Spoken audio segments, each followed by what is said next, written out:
Well, this is Baruch here, and a continuation of our Zohar on Parshas Amor. And I've made a decision that I'm going to just read the Matak Midrash along with the Zohar, and I think that we'll be able to cover more and be able to see more, get more of a flavor. So here we are on the same page, we're in the same idea.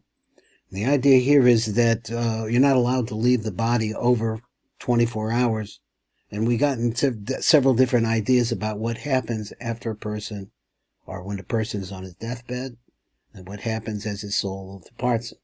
Let's go on and let's read some more. So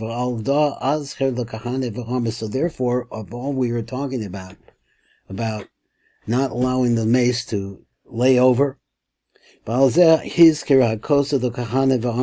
therefore there's a warning that is given to the Kohanim, and say to them like this: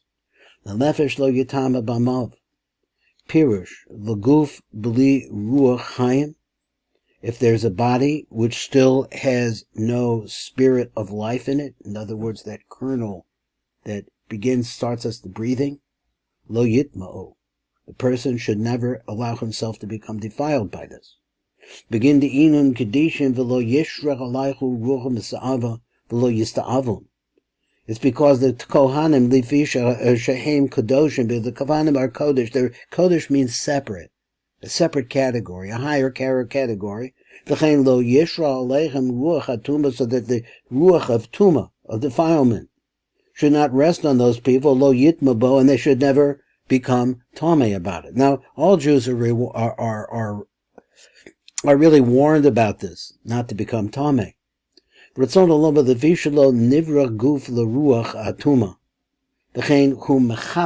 therefore, I have to get to translate. So he says, look, the thing is like this. The body was not created that the spirit of Tuma should rest in it. So therefore, the Ruach HaTuma starts to search for a guf lihis lavesh bo, another body. In other words, it has no body of its own, so it can't manifest itself by itself. It must get on to something which is kadosh, at least to begin with, and then manifest itself there. V'imotze guf reik min a nefesh yochel lihis lavesh bo, and what happens is when there's a body that has no nefesh in it anymore, then the tumah comes right into that body. This is a tremendous pain for the body, and also for the soul. And specifically, if you're talking about at the nighttime, because I guess he's going to say that the nighttime is really the time of the great power of the other side. Because then is when the tumah is really in control. And this is the reason for the forbidden, what is the right word for the iser, for the forbiddenness, or for forbidding, I guess is the right word, that tumah should come to a kohen. Because once the mace is empty of its really primary defense, is your soul defends yourself from the illusions of the other side. So Tuma Shora al Hameis Ne'achazim Bo HaChitzonim, and now the Chitzonim are now, because there's no Ruach there to defend the body, so therefore the body is completely exposed, and it's held, is grabbed onto it by the Chitzonim. So therefore the Kohen has to be much more careful, not to make himself Tomei. In order not to profane the Kedusha Al-Yoina, Ashora Aleichem, which rests upon him. Now the Zohar goes on and it says like this: Amor el Kohanim. So let's go back to our original pasuk. Rabbi Yitzchak Omer Amor el Kohanim. Let's take that pasuk. He says, Amirehi belechishu. Now what does belechishu means? Like in a whisper. So he says later on, we'll see this. Whisper to them. Happy is your portion, that you are in a higher separation from ordinariness, from the profane. And that's my translation. Ashrechem shezechisem the kedusha yisera, that you have this special kedusha. So then why say it, whisper it to them? What's the point of that? Because all of the work of the Kohanim is always in whisper. Now what does that mean? Because the main vote of the Kohen was to offer sacrifices. Because the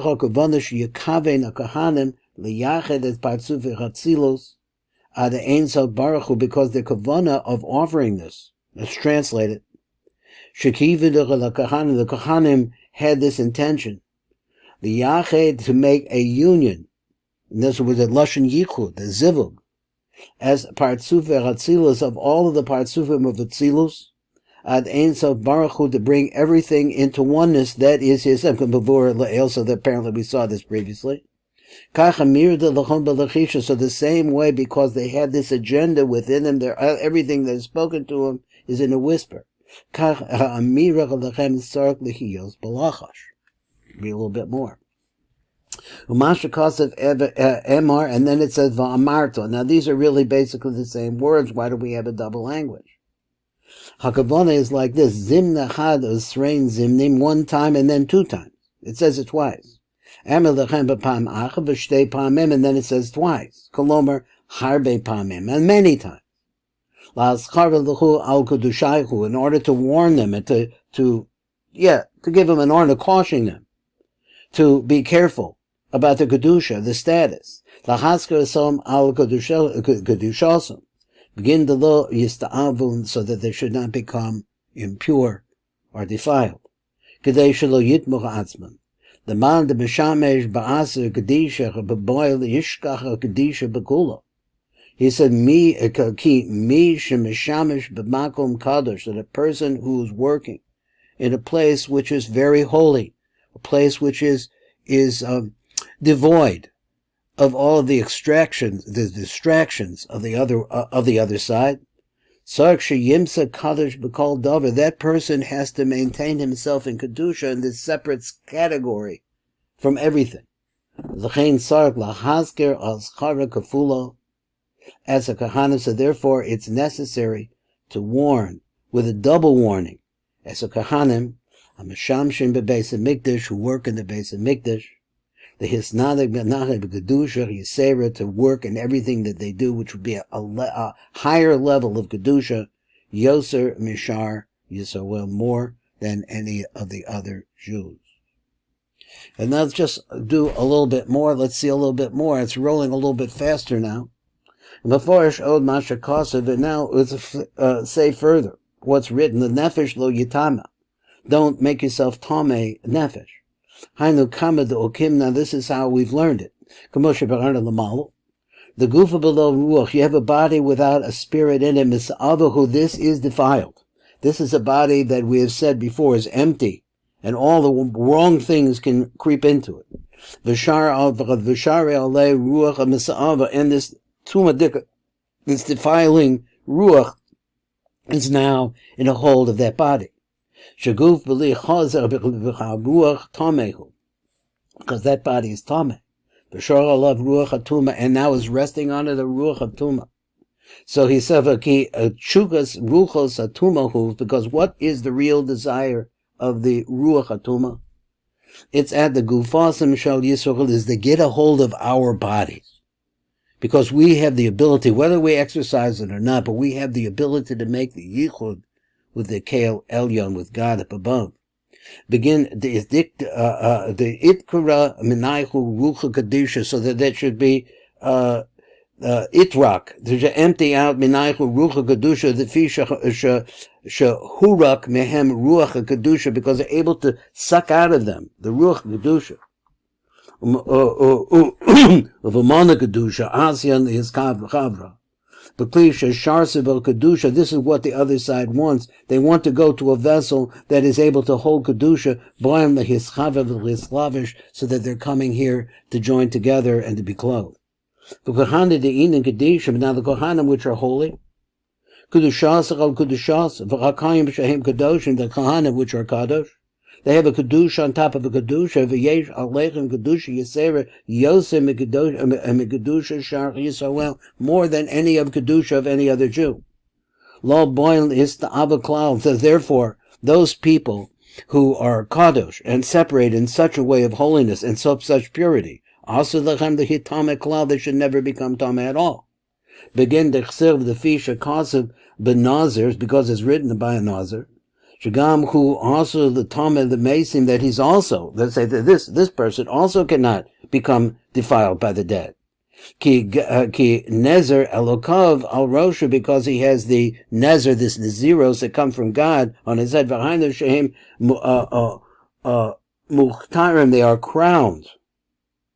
Baha'aras gimel rishonos shehi keser al rosham. So he says that they are crowned with the gimel rishonos, which is chachma bina das. Shehi keser, it's like a crown on their heads. The Kohen Gadol is written by the Kohen Gadol, ki nezer, because there we said nezer, shemen mishchas elokav alom. He has the oil, the anointing oil of God on his head. Ani Hashem, I am Hashem, this is a pasuk. V'Hashemen hu shefa ha'chochma ha'nishbach of the bina. So let's talk about this. What's this oil? The oil means, the shefa is the chochma that flows into bina. Memena nishpa al rosh kahanim, and from bina it falls onto the head of the kahanim. Hamushrashem bechesed is their anpin, which we all know from other places, that the kahanim represent the right line, the line of kindness. So he says that they are rooted in the chesed is their anpin. The Kohen which represents chesed, who omed lamata, he stands below.